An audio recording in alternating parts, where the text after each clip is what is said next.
खुलुमबाय रायजो राजा नोंथांमोन। बे साननैसोनि गेजेराव जोङो बिपिएफ हानजानिफ्राय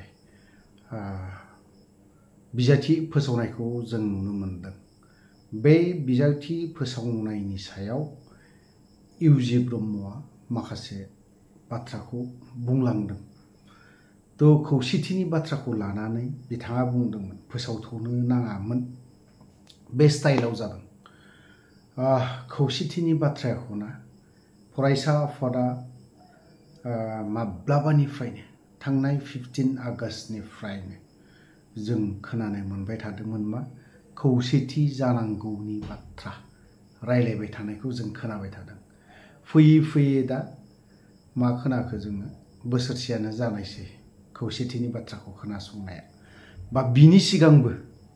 जों खोनालायसो गारदोंमोन बा खुगा खुगानो गोबाङानो सावरायलायदोंमोन। नाथाय खौसेथिया दा मा जानानै थांदों? खौसेथिया ओरैनो सायावल' खौसेथि जानानै फैदों। माखासे बिथां हाग्रामा महिलारि सार बाथ्रा बुंनायफोर बायदि बिथाङाबो बुंदों जे खौसेथि जों बर' जाथि हिसाबै एज ए बर' हिसाबै जों खौसेथियैनो दं। नंगौबो बाथ्राया। जों रायजो राजाया जुदि आलादा आलादा जायोमोनबा मा जागौमोन? अब्लाना जों बिदा फंबायनि गेजेरावबो गोबां दाङाबाजि नङा होमबा बेफोरबायदिया सोलिलायफिनगौमोन बा जाफिनगौमोन। इसोरनि अननायाव जायाखै, दाजाथोंबो आरो बिदिखौ जों लुबैया। बाथ्राया जाहैबाय मा खौसेथिखौ ओरैनो जानानै फैया। आं बुंदोंब्ला खौसेथिनि बाथ्रायाव बा खौसेथिनि बाथ्राखौ जुदि सावरायलायनांगौ ज' जानांगौ होनना बुंदोंब्ला आंबो मोनसे स्टेप आवगायनांगोन आरो बै फारसे हानजायाबो गुबुन हानजायाबो आवगायनांगोन। नोंबो आवगायनांगोन, आंबो आवगायनांगोन। अब्लासो जोंनि बे खौसेथिया जानानै फैगोन। ओरैनो जों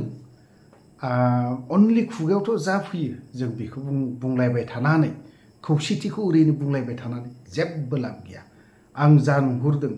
जोंनि बर'नि राजखान्थि दोलोआ माब्लाबाबो खौसेथि जालायनाय जागोन आं बेखौ नुहुराखै। जायोब्ला जों मोजांनि बाथ्रा। हाग्रामा महिलारि सार बाथ्रा बुंनायफोर बायदि 20-20 बा बेबो 20थायाव जोंबो 20थायाव गेलेगोन बिसोरबो 20था सरकार एंगारलायनानै फै नङा होमबा? बेफोरखौ एरा धरानि गेजेरजों रायलायलायनांगोन। रायलायाब्लाबो दिनैहाय माखासे बिथिङाव नायोब्ला हाग्रामा महिलारि सारा खुलायैनो माखासे बाथ्राखौ थब्लावनो बुंनानै होखाबाय। जों नोंसोर 20था जों 20था सरकारखौ नागारलायनानै फै ना बेफोरबायदि बाथ्राखौ बुंलायलायबाय थानायखौ जों नुनो मोनदों। बाथ्राया थिगबो। दाथ' इलेक्सन सम सफैबायानो नै बावला बिजेपियाथ' नै होजेनबायानो मालाय हिमन्त बिश्व शर्मा चिफ मिनिस्टार बिथाङाबो बुंखाबाय 40थायाव 40था जों होगोन बा अनलि हाग्रामा महिलारि आरो प्रमद बर' बिथांमोननि बियाबावल'नो जोङो होनाय जानाय नङा, बाद बाखि बियाबाव जों होजोबगोन। बेफोरबायदिखौ बिजेपिनिफ्रायबो फोसावनायखौ जों नुदों। गमामायैनो जुदि बिजेपिया थारैनो जुदि देरहामारोब्ला अब्लाना जों मा जागोन? बिपिआबो खुगासिनानै था, इपिपिएलआबो खुगासिनानै था। बेफोरबायदि आरोखि। जेखियानो जाला राजखान्थिनि टपिकखौ बा खोथाखौ आं दोनथ'नानै मैया दाखालि सेटेलाइट चेनेलाव मोननैसो बाथ्रा दान्थे बिदान्थेखौ जों नुनानै बा आं नुनानै माखासे टपिकखौ लानानै सावरायलायदों। इएम रन्जित बसुमतारिया मा मोखांजों थाखो आरो मा मोखांजों बियो सासे एक्स एनडिएफबिनि दैदेनगिरि जानानै आरो दाथ' खुंथायाव दासिमबो दं। खुंथायाव थानायाव सासे इएमआ बे प्रिथिबि नारायण मेसदेब नामा बिजों माबायदि सैज' हायै बाथ्राखौ बुंदों। आं खोनानानै बा नायनानै आंनो सहायनो हायाखै। बोरैबाब्लाबो प्रिथिबि नारायण मेसदेबा आखाइया थांफ्लांगौमोनदां। आरो फेरेंगानि जिखिनि बाथ्रा बुंनाय बै समनि आन्दलन समावहाय सहिद जानाय बाथ्राफोरखौ बुंबोनाय नंगौना नङा? बेफोर बाथ्राखौ लानानै बे तुमियावनो जोबलांदों। बे तुमियावनो जोबलांदों बिनिया फंसेबो बाथ्रा बुंनो हायाखै। बेबो मोनसे बाथ्रा। सासे इएम हिसाबै बिटिसिनि इएम बेबो एलापेसानि इएम नङा मा मान सन्मान थाखो इएम हिसाबै आरो बे स्टुडिय'आव थांदोंब्ला बिथाङा सोंना लादोंना लायाखैमोन आं प्रिथिबि नारायण मेसदेबजों आं मालाबाबो तर्क बितर्क खालामनोबो थाङा बेलाय सोर आं बे दङला आं थाङा स्टेन्डार्ड भाबैनो तर्क बितर्कआ दान्थे बिदान्थेफ्रा जादलायगौमोन किन्तु दाखालिनि जिखिनि दान्थे बिदान्थे एनडिएफबिनि मान सन्मान जोबदों बावहाय एनडिएफबिनि गबिन्द चन्द्र बसुमतारिया मा सानदोंथाय बेखौ बुंनो रोंला आरो जिसिबां एनडिएफबिनि लिडारफोर दं जाय बाथ्राखौ दिनैहाय बुंखांनो नाङा स्टुडिय'आव पइन्ट खालामनो बाथ्राफोरखौ बुंलांजोबदों होनबा नों एनडिएफबिनि सायाव नों एनडिएफबिनि लिडारफोरनि सायाव बै व्यक्तिफ्रा मा साननाय दं बिथां रन्जित बसुमतारिया बेसेबां गोथौसिम सानदों आं बेखौ बुंनो रोंला किन्तु आं गोथौयैनो हाबनानै सानदों दिनैहाय सिदा सिदि बाथ्राखौ जों बुंजानो गोनां जादों दिनैहाय बिथाङा बहाबा आसाम आन्दलननि बाथ्राखौ बुंदों दुर्गादास बर'खौ दिनै बिथाङा बुंदों बिथाङाबो मोनसे समाव आसाम आन्दलनाव आंनि मोनथिनायाव खोनानायाव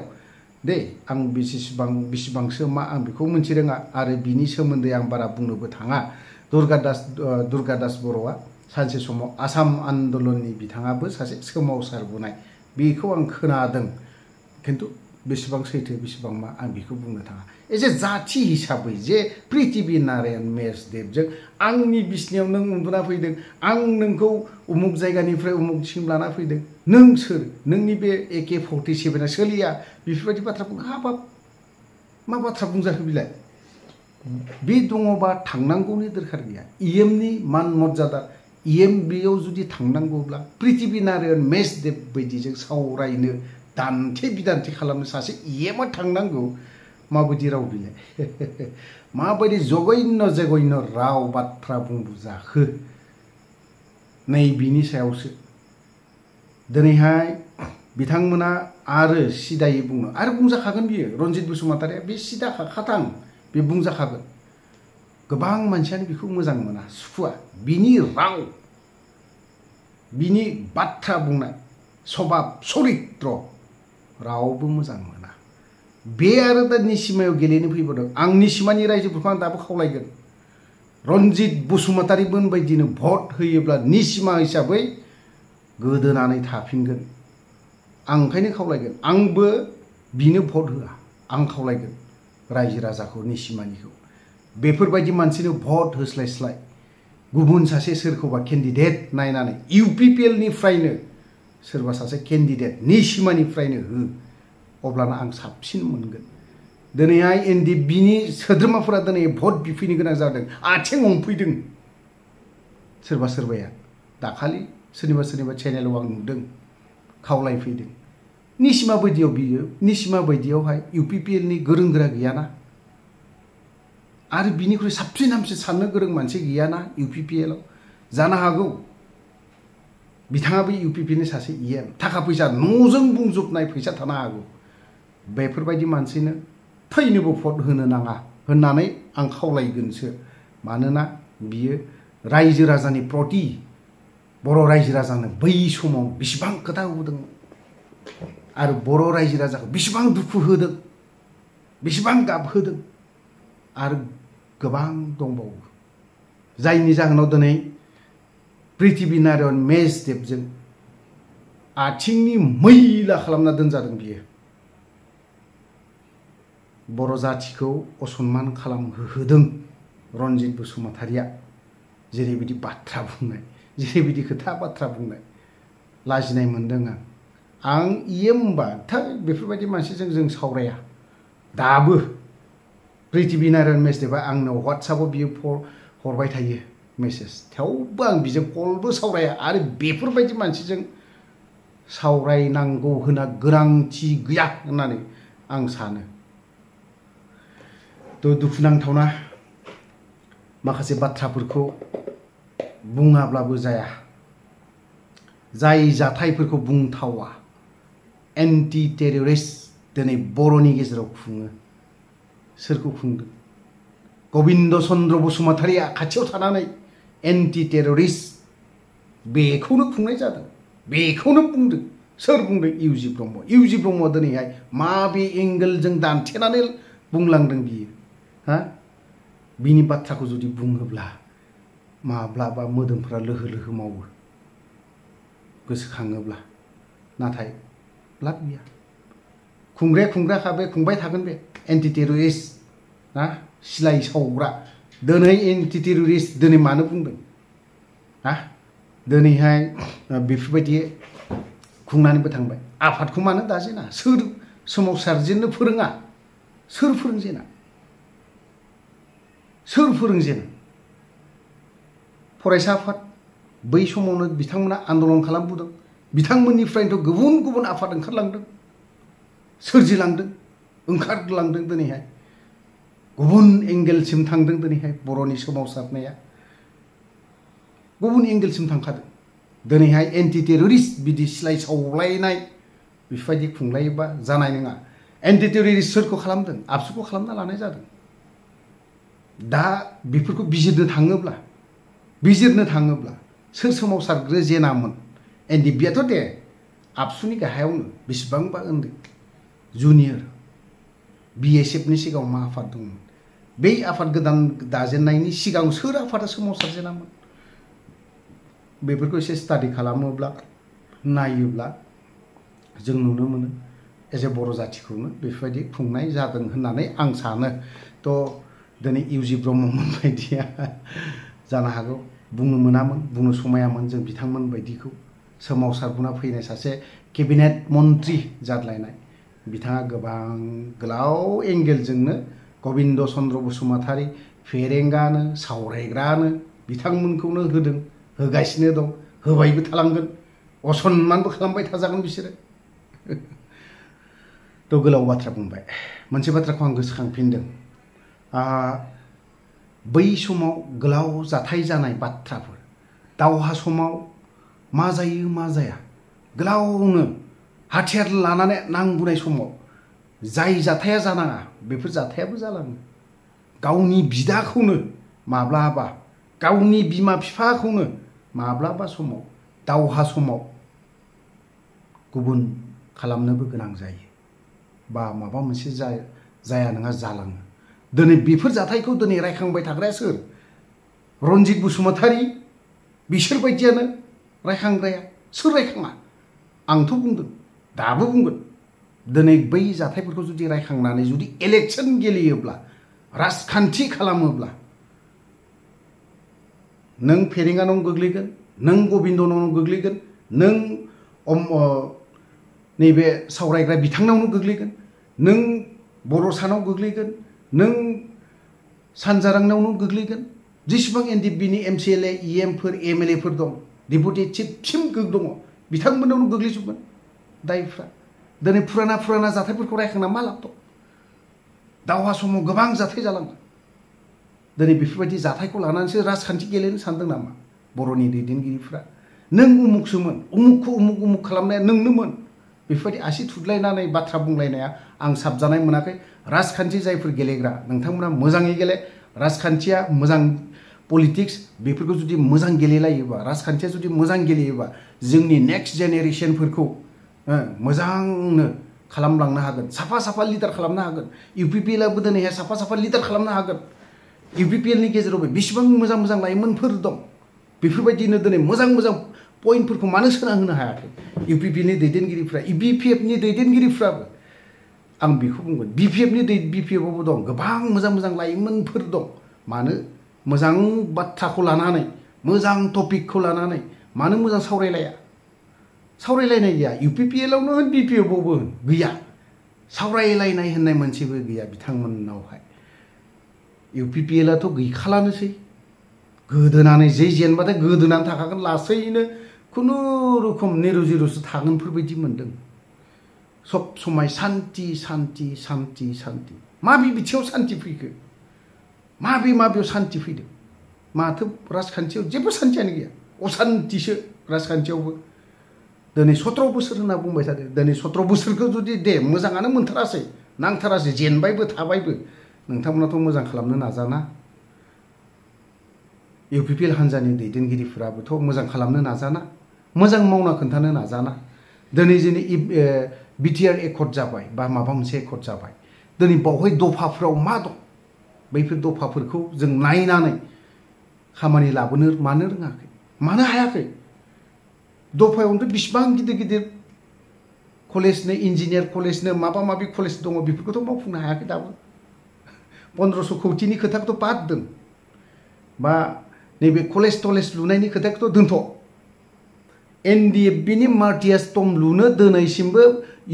प्रमद बर'आ दासिमबो सेंसन खालामना होआखै इउपिपिएलआ होनबा दिनै गबिन्द चन्द्र बसुमतारिया माने डिपुटिसिप जाखो इएम मानो जाखो आगष्ट मासा जोबनोसै सेप्टेम्बर 14 सेप्टेम्बर मार्टियास डे 14 तारिखआव मार्टियास डे दङ बहा खुंगोन एनडिएफबिनि लिडारफ्रा बहाथ' उन्दुना थाजोबखो मा खालामना थाखो जायफोर दिनैहाय इउपिपिएलआव रन्जन दैमारिखौ गनायनि नामाव मेमरेन्डाम होदोंमोन बै व्यक्तिफ्रा मानो बुंनो हायाखै थाखा फैसाखौ नुनानै सोरबा सोरबाया गेजेर ससेयाव इउपिपिएलआव थ्रोब हाबहैदोंमोन दिनै बै लिडारफ्रा मा खालामना थाखो रुजुग्रामोना मा खालामनानै थाखो मानो बिदि थाबाय थादों 14 सेप्टेम्बर सफैबाय बहा खुंगोन गबिन्द चन्द्र मोनाबोदिया बहा बिबार बावहैगोन मार्टियास टम मोनसे लुनो हाया दिनैसिमबो एनडिएफबिनि नामाव 5 बोसोर जालांबाय एकर्ड जालायनाय सरकाराव दङ दिनैसिमबो गबिन्द चन्द्र बसुमतारिमोन बायदिया ओरैबायदि गाथा ओरैबायदि एनडिएफबिनि फारसे एलार्जि दं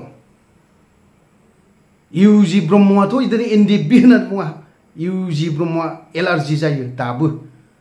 रोंग्रामोन बायदिया दाबो एलार्जि जायो एनडिएफबि होननानै बुङोबा जायनि जाहोनाव दिनैहाय एनडिएफबिनि मार्टियास टमखौ लुहोनो गोसो गैया नाम्बार 1 इउजि ब्रह्म आरो रोंगोरा आरो प्रमद बर' बिथांमोनानो दिनैसिमबो जेबो खालामाखै एनडिएफबिनि मार्टियास टमनि जिखिनि मावनांगौ मावाखै गबिन्द चन्द्र बसुमतारि बेथ' बेखा बोरायनानै गैखाला एनडिएफबिखौ बियो माला डिसबेन्ड जागोन माब्ला डिस्ट्रय जागोन बेखौ जमनानैसो दंमोन बिथाङा थ' गोलाव बाथ्रा बुंबाय आं इउपिपिएल दैदेनगिरिनिसिम बेखौनोल' खावलायगोन जोंनि एनडिएफबिनि जायफ्रा दिनै रोजा रोजा रोजाथ' नङा 100 100 200 300 हाजारजन दिनैहाय मुंख्लं जालांबाय बिथांमोननि मुङाव एज ए जेनेरेलै गुवार मोनसे फोथार लानानै मार्टियास टम लुनायखौ जुदि खालामोमोनबा जोंनि गोसोआ अन्तत जों इउपिपिएलखौ सापर्ट खालामा आं खालामाखै थेवबो जोंनि गोसोआ एसेब्लाबो गोजोननाय मोनगौमोन दिनै एनडिएफबिया गावथारजायामोनबा गोथां गोब्राम जुदि गावथारजायामोनबा गोथां गोब्राम ओंखाम जाफुनायावनो गावथारजायामोनबा सोरबा बिमाया दिनै रान्दि जायाबा सोरनिबा हिन्जावा दिनै फोथाखौ खोमोरना लानांगौ गोनां जानानै फैदों बिनि मुङाव दिनै मार्टियास टम मोनसे जेनेरेल भाबै दिनै मोनसेबो खालामनो हाया दे बेखौ खालामासै इउपिपिएलनि लिडारफोरा मानो बिएलटिनि जायफोर मुंख्लं बड'लेण्ड मार्टियास टम होनना लिरनाय दं लामा सेरावनो मानो बिबार बावहैनो हाया बारसेसो हायिनि खारन मा दं दिनै बिथांमोनाबो बर' हारिनि थाखाय जिउ गारदों दुखु नाङो माब्लाबा दिनै एनडिएफबिनि फारसे एनडिएफबिनि जाखिनि मार्टियास जालांनाय बिथांमोनखौ जोगारदों असनमान खालामदों इउपिपिएल सरकारा बावहाय सिदा सिदि खुला खुलि बाथ्रा बावहाय सोरबा नों उमुगनि जानासो बाथ्रा बुंदों बे खोथाखौ सानबा जानाय नङा इउपिपिएलनि दैदेनगिरिफ्रा दिनैहाय जोंनि एनडिएफबिनि जायफोर मुंख्लं जानाय गावथार जानाय बुथार जानाय दिनै बेफोरबायदिखौ असनमान खालामदों खुदै गारदों जोगारदों सोर जोगारदों इउपिपिएलआ जोगारदों खुला बाथ्रा बेयो थ' गोलाव बाथ्रा बुंबाय गोलाव खोथा बुंबावनांगौ दंमोन माखासे बाथ्रा बुंनायाव जुदि गोरोन्थि जादोंब्ला गासैबो इउपिपिएल दैदेनगिरिफोरनावहाय क्षमा बा निमाहा बिनाय थाखाबाय बावहाय जुदि रायजो राजानावबो क्षमा बा निमाहा बिनानै आं बावहायनो दोनथ'नाय जाबाय जय बर' हारिनि